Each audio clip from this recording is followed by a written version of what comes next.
धन्यवाद रे पुओ तू कूल उद्धारी देलु। बापा मां को निर्यातना देउथिबा अमानिया पुओ बोहूंक विरुद्ध रे कड़ा निर्देश देइछंती हाईकोर्ट। एही राय समाज रे एक नूतन उदाहरण सृष्टि करिवो बोली आशा करा जाउछि।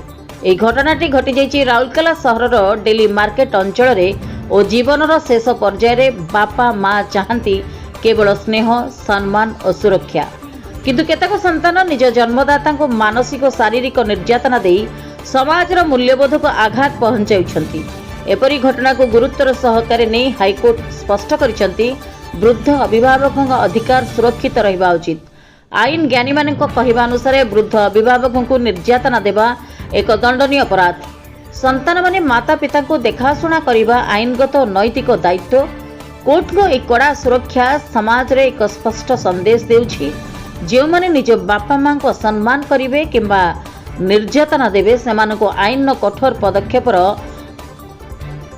मुह देखा पड़िबो।